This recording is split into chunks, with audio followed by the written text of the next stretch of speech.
Bonjour à tous, je suis Brigitte Guillot, voyante sur 7.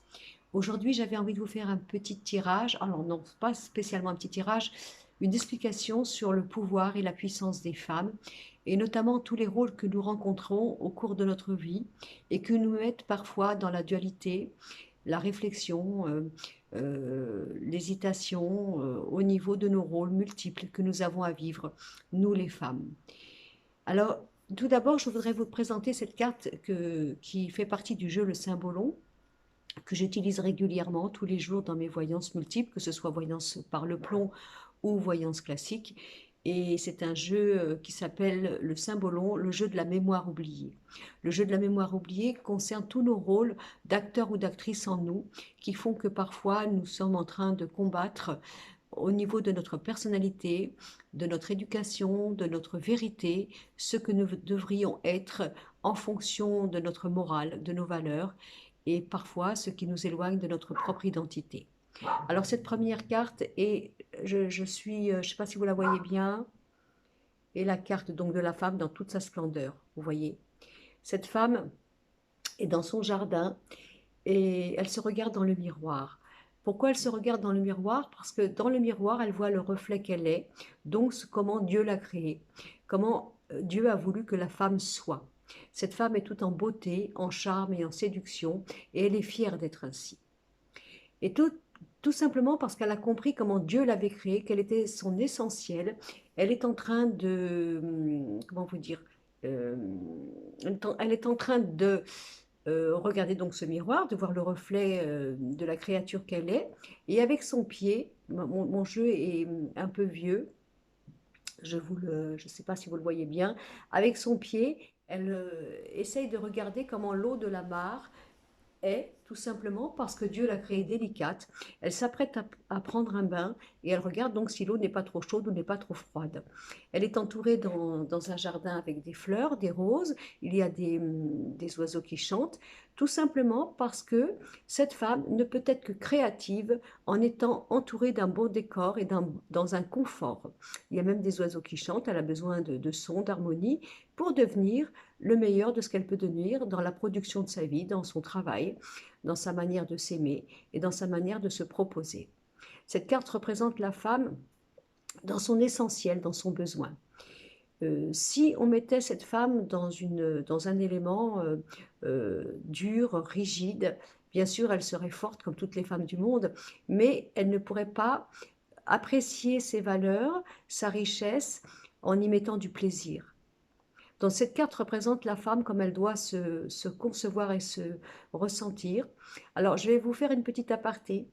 Dans ma vidéo, il n'y a pas de religion, il n'y a pas de morale, il n'y a pas de jugement, mais ça c'est mon petit avis personnel. Donc je pense que Dieu a créé la femme en beauté, en séduction, en charme, non pas pour qu'elle soit voilée, parce que ça serait l'antithèse de Dieu. Dieu a voulu que cette femme soit belle ainsi. Encore une fois, ne soyez pas offensés ou blessés par mes propos. Je ne suis pas là pour juger les formes de religion ou de culture. Je vous dis simplement mon avis par rapport à la créature de Dieu. Donc cette femme ne peut être que dans le côté enrichissant de elle-même, en étant bien entendu dans ce constat qui fait qu'elle a besoin de ce confort, de ce décor, de s'apprécier telle qu'elle est pour être le meilleur d'elle-même, qui nous dit que cette femme n'est pas une chef d'entreprise, mais que tout simplement, avant de savoir donner le meilleur d'elle-même, elle a tout à fait compris qu'elle avait besoin d'un confort, de beauté, pour donner le meilleur de ce qu'elle peut donner dans son côté féminin. Ensuite, nous avons une autre carte qui est, donc vous voyez, là vous avez deux femmes qui se regardent, mais elles se regardent en tant qu'ennemies. Pourquoi? Parce que nous avons celle-ci là, qui a consacré sa vie en devenant une épouse et en devenant une mère, et qui a décidé que, en fonction de cela, c'était son rôle primordial. L'autre femme, ici, qui est dans un sens beaucoup plus libérée, beaucoup plus indépendante, beaucoup plus moderne en son sens, bien sûr, a décidé de consacrer sa vie dans sa liberté de femme, de son travail, de sa carrière. Peut-être elle n'a jamais été une épouse, peut-être elle n'est pas maman, et elle se considère dans un rôle parfait en fonction, alors soit de leur éducation, de leur culture ou de leur morale, mais en fonction aussi de leur bataille, notamment la femme qui est devenue indépendante et qui est devenue carriériste. Ces deux femmes se regardent en rivalité parce que, bien entendu, elles sont l'antithèse d'elles-mêmes dans leur notion de vivre. Mais pourtant, derrière le symbolisme de cette carte, ces femmes-là n'osent pas se l'avouer, mais elles s'envient. Elles s'envient tout simplement parce que l'une n'aura jamais ce que l'autre a. Et tout simplement parce qu'elles se sont divisées, on va dire divisées en deux pour devenir uniques. C'est soit l'une ou soit l'autre. Voilà, donc deuxième carte. Et puis nous avons bien sûr une troisième carte qui est très importante, qui est la maman. Donc la maman, nous, les femmes, nous avons presque toutes passé par là, de devenir maman, et d'autres pas non plus. Entre parenthèses, ce n'est pas parce que nous ne sommes pas une maman que nous ne pouvons pas connaître la profondeur et la richesse de l'amour maternel, d'aimer les enfants des autres, d'avoir de bonnes idées, de bonnes philosophies. Nous ne sommes pas obligés de passer par la maternité pour nous sentir pleines, si je puis dire, de conscience, d'amour et d'intelligence. Donc nous avons donc cette carte qui représente la maman, donc la femme dans la maternité, hein, qui, vous voyez, qui veille son enfant et qui est là en train de donner le meilleur d'elle-même. Une autre carte, nous avons cette carte-là qui, alors là, vous allez voir, elle est très dure. N'oublions pas que mon jeu s'appelle le symbolon, donc symbole, hein, c'est excessif, c'est caricaturé, on va dire ça comme ça.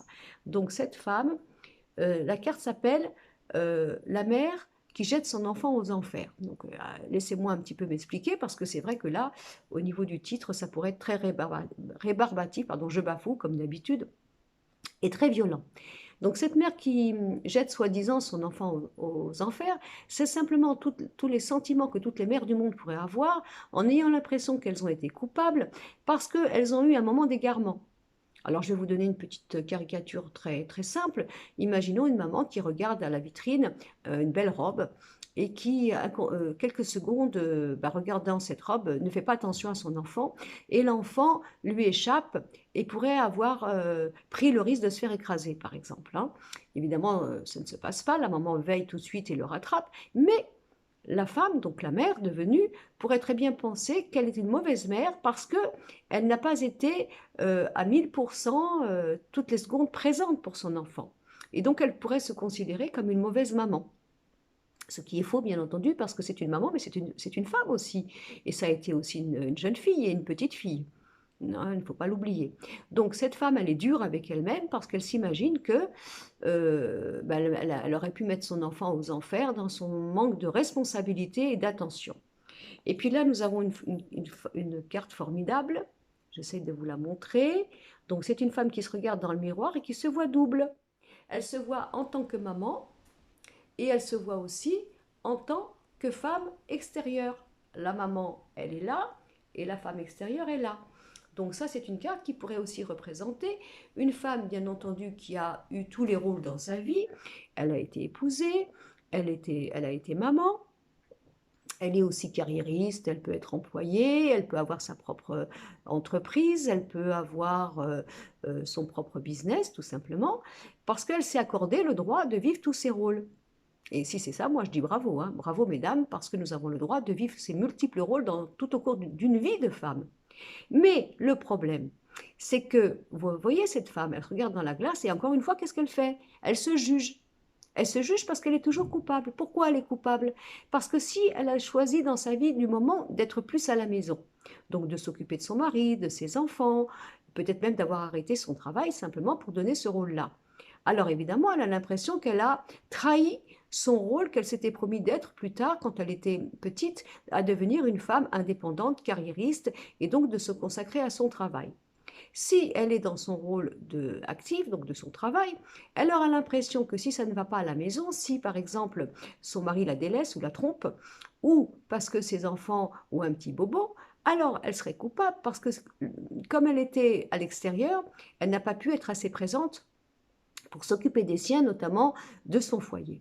Donc cette femme, elle est toujours coupable parce qu'elle se dit, de toute façon, d'un côté ou de l'autre, si je ne suis pas parfaite, s'il y a des choses qui ne vont pas, eh bien, ça sera de ma faute parce que je suis bien sûr trop d'un côté et pas assez de l'autre. Et cette femme, il y a deux solutions qui lui restent. Alors, soit elle choisit d'être tous ses rôles à la fois, et moi je dis bravo, parce que de toute façon, on a le droit de vivre plusieurs vies dans la vie d'une femme en apprenant à se connaître et à se rencontrer et à faire nos choix.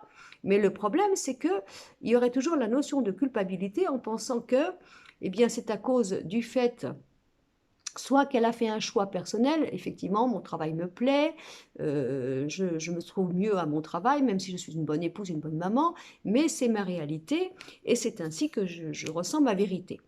Voilà. Donc, ce que j'essaie de vous expliquer, c'est que nous, les femmes, nous avons cette chance de pouvoir vivre plusieurs rôles à la fois tout au cours de notre vie et donc d'accéder à tous ces rôles en y prenant du plaisir et surtout en écoutant notre cœur et notre conscience du moment. Nous pouvons être des mamans multiples, nous pouvons être des mamans indépendantes. Par exemple, qui se disent je suis aussi contente d'être à l'extérieur, de m'éclater dans mon travail et de me dévouer. Alors, ça pourrait être par exemple un travail où on demande à une femme, voilà, on vous fait une proposition intéressante, mais dans ce poste que l'on vous propose, il vous faudrait peut-être voyager. Dans ces cas-là, voyager veut dire je ne suis pas à la maison. Donc, il va falloir que je délègue mon rôle. Alors, pourquoi pas à mon mari, si on a la chance d'avoir un mari formidable et papa, et qui est tout à fait content de prendre ce rôle ou ce relais. Quoi, quand je dis le relais, il n'y a pas de priorité. Hein. On va dire c'est 50-50 dans un rôle parentaux. Mais bon, donc là, c'est très très bien. Sinon, cette femme pourrait se sentir écartelée en se disant, c'est vraiment le travail de ma vie, j'ai vraiment envie d'y aller, j'ai travaillé toute ma vie pour en arriver là, mais est-ce que vraiment je ne mets pas ma famille en danger, donc mon couple et mes enfants, tout simplement parce que je prendrais du plaisir à aller travailler. Deuxième possibilité, nous avons une femme qui est carriériste, qui décide de devenir maman et qui se promet que lorsqu'elle aura mis son enfant au monde, bien entendu, après les 2 mois proposés par la loi, elle reprendrait son travail avec beaucoup de cœur et beaucoup de joie. Et puis elle s'aperçoit, en ayant mis son enfant au monde, en fin de compte, qu'elle adore pouponner, que c'est un vrai plaisir pour elle de rester à la maison et que ça lui arracherait presque le cœur de repartir au travail. Alors là, il pourrait y avoir une réflexion intérieure qui lui renverrait le fait que, alors elle est en train de se, comment vous dire, alors j'emploie mes mots, soit de devenir oisive, soit de devenir laxisme, soit qu'elle trahirait le contrat qu'elle s'était donné en tant que petite fille de devenir une femme forte, indépendante et dans la réussite dans le travail. Et elle aurait dans ces cas-là l'impression de se sentir coupable, de ressentir dans son cœur l'envie de rester à la maison pour s'occuper de ses enfants et donc de laisser un tout petit peu quelques moments son travail. Donc ces cartes-là, ce jeu-là, aujourd'hui, voudrais simplement vous proposer que nous, les femmes, nous avons cette formidable richesse de pouvoir être multiples tout au cours de notre vie.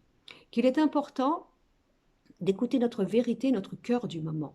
Ce n'est pas parce que nous serons parfois plus maternantes ou plus carriéristes que nous sommes dans la trahison du cœur. Simplement à pouvoir savoir que nous avons le droit de nous rencontrer avec nous-mêmes, voilà, c'est ça, je dirais, grâce au rôle que la vie nous propose, grâce au rôle de la vie active, grâce au rôle du mariage, grâce au rôle de la maternité, et grâce aussi, pourquoi pas, au rôle du divorce. Hein, ça aussi, ça peut représenter un jeu où la femme se dirait, eh bien, je suis mariée, j'ai des enfants, je ne suis plus heureuse avec l'homme que j'ai aimé, est-ce que j'ai le droit, moi, de casser la famille? Est-ce que j'ai le droit de rompre ce lien, déjà pour mes enfants, parce que je vais, soi-disant, à cause de moi, leur apporter un déséquilibre et une souffrance? Ou est-ce que j'ai le droit de redevenir à mon état de femme, c'est-à-dire de reprendre ma liberté de femme pour à nouveau me permettre de me libérer parfois d'un enfer, et pourquoi pas de rencontrer quelqu'un d'autre, et donc de refaire ma vie de femme? Voilà. Donc ça, c'est très important au nom de toutes les femmes de savoir que je pense que nous devons être sincères avec nous-mêmes, avec notre vérité, et quel que soit le combat que nous nous sommes donnés d'être, de devenir, bien sûr en fonction de notre enfance, de notre culture et de notre éducation, de ne pas se sentir, si vous voulez, fragile ou en contrariété avec nous parce que nous ressentirions au cours de nos multiples rôles un changement de cœur. Voilà. Donc, je voulais vous faire cette petite vidéo pour vous, au nom de toutes les femmes, qui portons le monde. J'aimerais aussi dire, sans sexisme, que ce sont les femmes qui ont le pouvoir. Oui, ce sont les femmes qui ont le pouvoir parce que, euh, d'abord, c'est nous qui portons l'homme, hein, c'est nous qui portons le futur homme. Encore une fois, un petit aparté de ma part, sans politique, bien entendu. Euh, Pourquoi, depuis la nuit des temps, on a voulu abbêtir les femmes et leur faire croire qu'elles avaient un rôle médiocre, c'est le mot que j'emploie, hein, médiocre, hein, au niveau de l'homme? Pourquoi la femme a toujours été aussi dangereuse depuis la nuit des temps pour l'homme? Bien, tout simplement parce que c'est elle qui porte le fils. C'est elle qui va l'éduquer, c'est elle qui va l'avoir avec elle quelques années en attendant qu'il devienne un petit homme. Alors si on arrive à formater la femme en lui faisant croire qu'elle est inférieure à l'homme, si on lui enlève la culture, l'intelligence, eh bien on va lui faire croire que le fait de porter l'homme est sacré et qu'elle devient légitimée par rapport au fait d'avoir infanté un futur petit mâle, on va dire ça comme ça. Et si par amour, non, je peux y arriver. Si avant cela, on lui fait croire que la femme est inférieure, alors elle va instruire et construire l'homme, le petit homme roi. Et c'est pour ça, je crois, que depuis la nuit des temps, la femme a été dangereuse. Elle a été dangereuse parce que c'est elle qui porte l'enfant, c'est elle qui porte l'homme, c'est elle qui l'éduque. Alors quand on aura compris que, quelles que soient nos croyances ou nos religions, que Dieu a créé l'homme et la femme égaux, eh bien nous comprendrons que nous avons bien entendu des rôles différents, des énergies différentes, des sensibilités.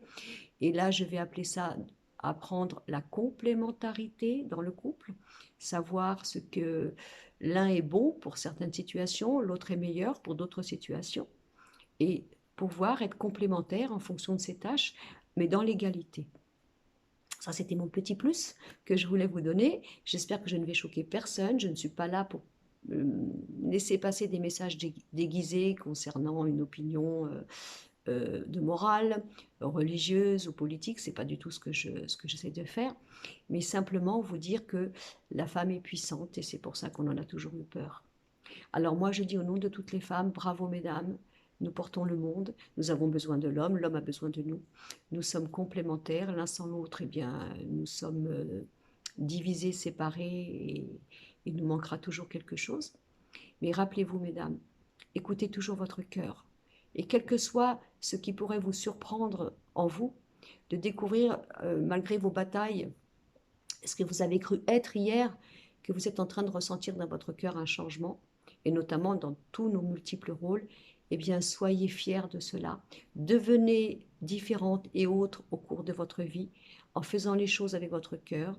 Et vous n'avez aucun devoir et rôle d'être parfaite, meilleure, que ce soit dans vos rôles de femme, d'épouse, de femme libre, indépendante, divorcée, de mère ou de mamie. Alors au nom de toutes les femmes, je vous dis bravo et la vie est belle. Je vous embrasse tous.